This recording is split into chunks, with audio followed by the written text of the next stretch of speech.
Hey, Fight fans, it's Michelle Joy Phelps, and I'm joined now with Eddie Hearn. Eddie, it's good to see you again. You're looking quite sharp. Am I? Quite sharp? Yeah. Okay. Would have just preferred sharp. Okay. That's like me going to, hi Michelle, you're looking quite nice. I wouldn't take that as anything other than you look nice. Oh, thank you. Anyways, we just wrapped up the press conference here for Leigh Wood versus Michael Conlan. Didn't have as much bite as the first time around. You know when you get like a lot of spite in the build-up and then they get to the final press conference and they go, the talking's done. And you go, no, it's not. We're here to talk. But I think the talking is done and the tickets are sold. It's going to be a tremendous fight. You know, the hype of Michael Conlan for a long time, the Leigh Wood story, all comes together for a great narrative. Two great trainers, massive travelling Irish support, huge Nottingham support as well. We're going to get a great fight. I spoke to Leo Santa Cruz just about a month or so ago in Las Vegas, and he's well aware that the winner of this fight will become his mandatory. Well, to be honest with you, Leo Santa Cruz shouldn't even be super champion. I mean, he hasn't boxed at 126 pounds for years and years. But I don't agree with the decision. This fight should be for the Super Championship, and I believe the winner of this fight will still be Super Champion because I just think Leo Santa Cruz won't make 126 anymore. So I look for the winner of this fight to fight the winner of Warrington Martinez in a couple of weeks. But regardless of Super Champion, whatever it's going to be, it's just a brilliant fight and a real 50-50 and a really intriguing battle. I got several topics to talk to you about, so I'm just going to cut right to it if you don't mind. Wladimir Klitschko actually just said the other day that he doesn't feel that Dmitry Bivol should have a shot at Canelo due to the circumstances, with the war. What do you make of all of that? Well, it's a difficult one. I mean, look, firstly, we follow the guidelines of the commissions, the governing bodies, and, in America at the moment, and in the UK as well, there's a lot of sanction on sort of teams and organisations and doing business in Russia. Here you're talking about an individual. And it's difficult for me because I know Dmitry very well, and he's made his thoughts quite clear about peace and I understand everybody's argument into this. You see in America a lot of Russian players playing in the NHL, but I feel like there are steps being taken even by Matchroom as a business regarding doing business in Russia. This is quite different, an individual, looking to achieve his dreams of what he's been working his whole life towards. So I understand all sides of the arguments. We will follow the guidelines of the governing bodies and the ruling organisations. And there's been a lot of sanctions about no flags and no national anthems and all this kind of stuff. And then you talk about us actually stopping doing business in Russia with Russian broadcasters. And it's a bit of a different situation, but I do understand it's a very sensitive topic, but the fight goes ahead and we wish Dmitry all the best. That answers my question. So it doesn't affect the fight at all as of right now? I mean, ultimately those things are taken out of your hands by the rules.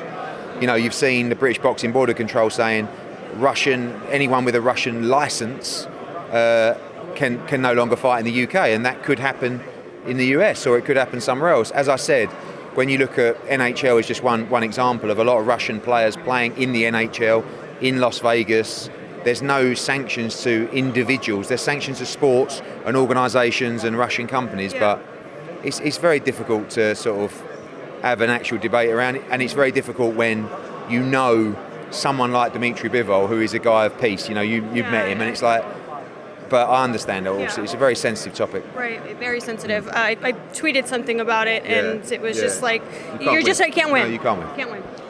Anyways, let's talk about your bromance with Canelo. That picture of you just sort of snuggling behind him sort of went viral. When you're in love with someone so much, you don't care about how you look in public. No, it's just, I don't know, obviously we were very pleased to welcome him to the Matchroom team and the Zone team, but we just genuinely get on really well. Yeah. I've got to stop saying I love the guy, but even sitting next to him on Saturday when he comes to the show, you see him, his passion for boxing and what he does, I share that as well. And look, to be representing him as his promoter, it's an honour, and I'll try and stop cuddling him. Well, congratulations on actually securing that deal with him, because obviously there was another network bidding to try to get them to fight on their network and with their roster. So with that said, we know that the Triple G fight, the third fight, is sort of looming, obviously all depending on what happens on the night between him and Bivol. Let's talk a bit about the Triple G trilogy. It's just a massive fight. I mean, there is so much bubbling under the surface in that fight. Both guys are ready to explode. Like, not just in the fight, but even on each other in the press conferences, because you see it, like Canelo was in the ring and he was saying, that guy talks a lot and I will make him pay. And you think, whoa, where's it? Because you don't really hear him talking like that. Yeah. And then you hear Gennady coming out saying, I won the first 2 fights and I'm going to do. You think, well, don't really hear him talk like that. So, look, Canelo beats Bivol, Golovkin beats Murata. We got a mega fight on our hands. Canelo Triple G3 for the Undisputed Championship, and I can't wait. I can't wait for the fight, but you'll see a different kind of build-up for that fight between those two. And I want to see those two come face-to-face again, because it's been a few years now, and it was intense then. Trust me, if we get this in September, it's going to be a thriller. Both of them, their English has gotten significantly better too, so I think we're going to get a lot more during the press conference than we did the first time around, safe to say. Absolutely, and but a lot more passion. I think as you get older, you care less what people think and say, so I think now they're just going to tell you exactly how they feel. Right. And they feel very strongly about that dislike, quite frankly, for each other. But let's get through these first 2 fights, both guys, and hopefully we have, as I said, a mega fight in September.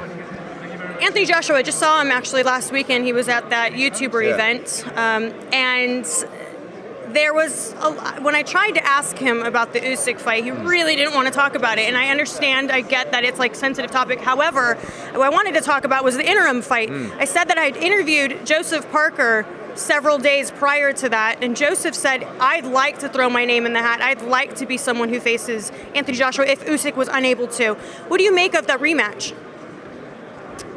Listen, Joseph's a friend of mine. I think he's a great fighter. I don't know if that's the fight that we would look for the interim. I mean, my kind of feeling of an interim fight is very different to AJ's feeling, because the names that he's talking about, like an interim fight when you're waiting for Usyk, should really be a very straightforward procedure. But when AJ's talking about Wilder, which is a name that he wants me to look into, Wallin, Ortiz, Joe Joyce, like all these kind of names, like even Joseph Parker, these are serious fights. So you've got to be careful, because the aim is to regain the world heavyweight titles, and to do that he has to fight Alexander Usyk. So first things first, I spoke to Alex Krasuk today, and that was kind of like the first time I've reached out to say it's a very sort of emotional time. They don't really want to be talking about a fight, they want to be worrying about their families. But at the same time, I said to him, look, I need to make a move for AJ's career. We're fighting Usyk, that's what we're doing. We're not, if you don't fight by then, we're out. Right. He wants that fight. But if Usyk's not ready till September, October or November, we would like to fight end of May, early June. Right. And if we do that, we'll look into all the names that I mentioned there, and we'll pick a suitable opponent. It'll be a lot more difficult a fight than I would like, quite frankly. But that's AJ all over. Like, he's firing on all cylinders. He's full of confidence at the moment. He's back against the wall a little bit, and he's like, no, I want a real fight. I don't want to fight. I mentioned some other names, I won't say who they are, and he was like, fuck fighting them. He's like, but he never really gets the credit that he should do for taking on these guys. So, I don't know. It kind of feels like at the moment there will be an interim fight, but until Usyk's teams are comfortable and everybody's comfortable with a plan, we'll wait and see. But we will start making moves for venues, for dates, and for opponents, if that is, Yeah, I would imagine. Lastly, you made some pretty controversial comments. I mean, what's new, right? Yeah. You made some pretty controversial comments in regards to Tyson Fury's power. Yeah. It didn't sit very well online, given that he did just perform the way he did against Deontay Wilder. Yeah, but I don't think if you look at Tyson Fury's career, he's never been a renowned puncher. Like, he stopped Deontay Wilder, fantastic, and it was a great performance. Mm-hmm. Wilder hasn't got the best chin, and he wasn't even the power, it was just he overwhelmed him and he ran out of gas. But great performance. But Tyson Fury, speak to anyone in boxing, he's never been renowned as a puncher in a heavyweight division. Tremendous fighter, very smart, and he can punch a bit, but I'm saying I don't believe that he is an out-and-out puncher. You look at his performances, he's never been a one-punch knockout artist, ever. Everybody carries power in that division, but what I said is I don't feel that Fury has the power to take Dillian Whyte out, certainly not with one punch. And I believe Dillian Whyte has the power to take Tyson Fury out with one left hook. But it's only my opinion. I mean, but Tyson Fury has never been a puncher. This is like, go back to all his fights, the Chisora fights, the Hammer fights, even the Cunningham fight stopped him late, just sort of overwhelmed. But he's never been, even when he's fighting Schwartz, it was a nothing stoppage. Otto Warlin, couldn't get him out of there. Seferi and Pianetta. Like, he's not cleaning people out, is what I'm saying. But it's only my opinion. So remember when we spoke in New York and you said, you mentioned the interim fight, that Fury's team had requested an interim fight, and I guess it wasn't being confirmed, and you're like, you said it, other people were denying it, or so forth. I did speak to Tyson about that, and he did confirm that. He did. I've seen Frank. Fair play to him. They said they didn't want to fight Usyk, and that's fair. I'm just saying, I followed up on that because... Thank you for that, but that's fine. We've confirmed that Tyson Fury didn't want to fight Usyk next. He wanted a warm-up fight before it. That's all I said. He claims it was down to the fact that he didn't want to sit around and wait because Usyk didn't want to fight until later, and he wanted to stay busy, which is fair. I mean, if that's the case. Take place in May, and he wanted to fight on March 26th. Like, it's just, it wasn't like he didn't. It could have easily waited for that fight. It was about 2 months, but he didn't. He actually felt that he was too inactive to go into an Usyk fight, even though he'd come off the Wilder, and he has been inactive. Everyone's been inactive. Like, AJ's boxed once a year, like for the last 3 years because of the pandemic. So everyone's inactive, but he just felt like he needed another fight before he fought Usyk, and that's all. It wasn't like.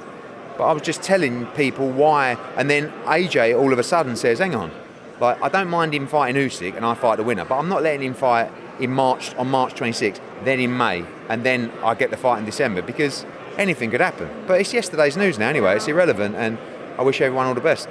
All right, Eddie, well, thank you for your time. I appreciate it, as always. Is there anything you want to drop in? No, just make sure you watch a brilliant fight card on Saturday on DAZN. Michael Conlan, Leigh Wood, going to be a tremendous fight, great atmosphere, and we'll see you there. All right, thanks so much. Appreciate it. Cheers, Bye, Fight fans. Hey, Fight fans, it's Michelle Joy Phelps. Make sure you subscribe to my YouTube channel by clicking this icon right here, and hit the bell button below so that you can receive an alert every time we upload a new video.